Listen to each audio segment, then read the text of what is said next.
Rata-rata harga beras di penggilingan pada bulan Agustus 2025 tercatat secara total naik 1,87% secara mantuman dan naik sebesar 6,15% secara year on year. Selanjutnya saya akan mengumumkan angka nilai tukar petani dan data perkembangan harga beras. Nilai tukar petani atau NTP pada Agustus 2025 tercatat sebesar 123,57 atau naik 0,76% dibandingkan dengan Juli 2025. Peningkatan NTP ini terjadi karena indeks harga yang diterima petani atau IT naik sebesar 0,84%, sementara indeks harga yang dibayarkan petani atau IB naik sebesar 0,08%. Komoditas yang dominan mempengaruhi peningkatan indeks harga yang diterima petani nasional adalah gabah, kelapa sawit, jagung, dan juga bawang merah. Kemudian jika kita lihat berdasarkan subsektornya, maka subsektor yang mengalami peningkatan NTP tertinggi adalah subsektor tanaman pangan. Subsektor tanaman pangan ini mengalami peningkatan NTP sebesar 2,40% dan hal ini terjadi karena IT naik sebesar 2,31%, sementara IB turun sebesar 0,09%. Komoditas yang dominan mempengaruhi peningkatan IT untuk subsektor tanaman pangan ini adalah gabah, jagung, ketela rambat, dan kacang hijau. Berikutnya untuk nilai tukar nelayan mengalami peningkatan sebesar 0,77%. Hal ini karena IT naik sebesar 0,87%, lebih tinggi dibandingkan kenaikan IB yang sebesar 0,10%. Dan komoditas yang dominan mempengaruhi peningkatan IT untuk subsektor nilai tukar nelayan ini adalah tongkol, cakalang, kembung atau kombong atau sumbo, dan juga selar.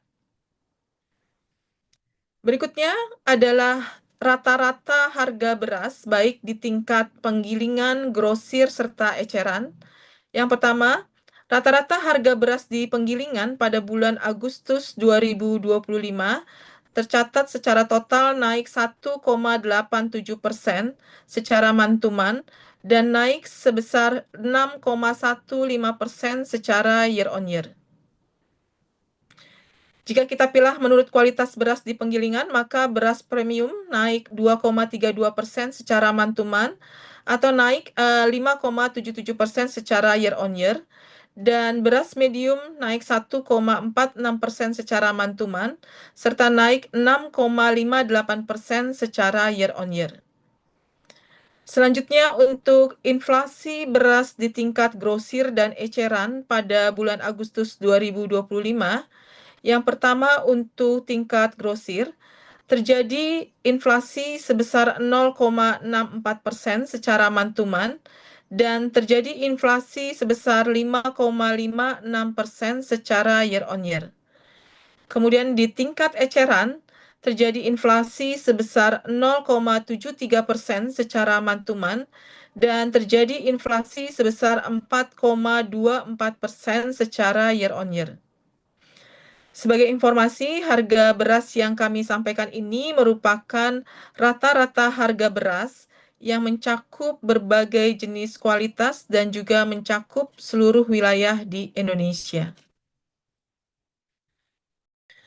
Berikutnya untuk selanjutnya saya sampaikan perkembangan luas panen dan produksi padi atau beras berdasarkan hasil amatan survei kerangka sampel area atau KSA untuk kondisi bulan Juli 2025. Pertama, akan saya awali dengan memberikan gambaran mengenai analisis dan prediksi curah hujan bulanan sepanjang Juli hingga Oktober 2025 yang berdampak pada kondisi pertanaman padi sepanjang Juli hingga Oktober 2025. Yang pertama, berdasarkan analisis prediksi BMKG, sepanjang Juli hingga Oktober 2025, secara umum curah hujan di seluruh wilayah Indonesia berada pada kriteria rendah hingga menengah. Yakni ini terjadi di sebagian besar Pulau Sumatera, Jawa, Bali, Nusra, kemudian Kalimantan, dan juga Sulawesi. Namun demikian, juga terdapat wilayah dengan perkiraan curah hujan kriteria tinggi hingga sangat tinggi, yaitu di sebagian besar Papua dan juga Maluku. Nah, tinggi rendahnya curah hujan ini dapat mempengaruhi budidaya tanaman padi di setiap wilayahnya. Selanjutnya saya akan menjelaskan kondisi atau status data yang akan dirilis pada hari ini. Yang pertama adalah untuk luas panen. Data Januari sampai Juli 2025 merupakan angka tetap ya untuk hasil amatan KSA setiap bulan yang bersesuaian. Kemudian data Agustus hingga Oktober 2025 merupakan angka potensi hasil amatan KSA Juli 2025. Kemudian untuk produktivitas, data periode Januari sampai April 2025 ini merupakan angka tetap yang bersumber dari hasil ubinan Supron 1 tahun 2025. Kemudian pada Mei sampai Oktober 2025, statusnya masih angka sementara karena menggunakan rata-rata hasil ubinan Supron yang sama 2 tahun sebelumnya, yaitu tahun 2023 hingga 2024. Dengan demikian, produksi yang merupakan perkalian luas panen dan produktivitas akan mengikuti status masing-masing ya. Jadi yang pertama, angka tetap ada pada Januari hingga April 2025, kemudian angka sementara adalah untuk bulan Mei dan Juli 2025, kemudian angka potensi untuk bulan Agustus hingga Oktober 2025. Angka sementara dan potensi akan berubah menjadi angka tetap pada rilis-rilis selanjutnya. Ini penjelasan awal untuk data yang akan kami sampaikan. Nah, selanjutnya saya akan menyampaikan perkembangan kondisi pertanaman padi yang terpotret melalui pengamatan survei KSA pada bulan Juli 2025. Dari potret kondisi pertanaman padi pada Juli 2025 dapat diperoleh gambaran mengenai luas panen padi pada Juli dan juga potensinya hingga bulan Oktober tahun ini.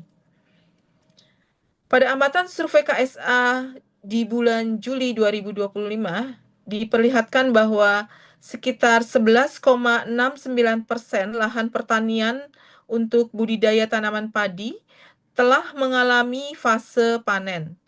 Angka ini naik dibandingkan dengan Juli 2024 yang sebesar 9,30%.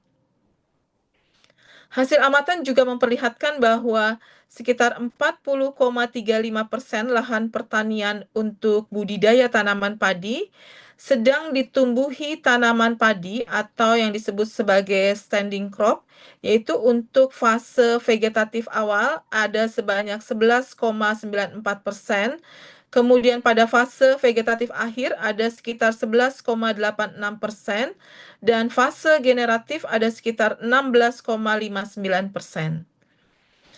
Pada Juli 2025, terjadi penurunan proporsi fase luas persiapan lahan, kemudian fase standing crop, dan terjadi peningkatan proporsi lahan ditanami selain padi dibandingkan dengan kondisi Juni 2025. Sebagai catatan, tanaman padi pada fase generatif umumnya akan dipanen 1 bulan ke depan, kemudian fase vegetatif akhir akan dipanen 2 bulan ke depan, dan fase vegetatif awal akan dipanen 3 bulan ke depan.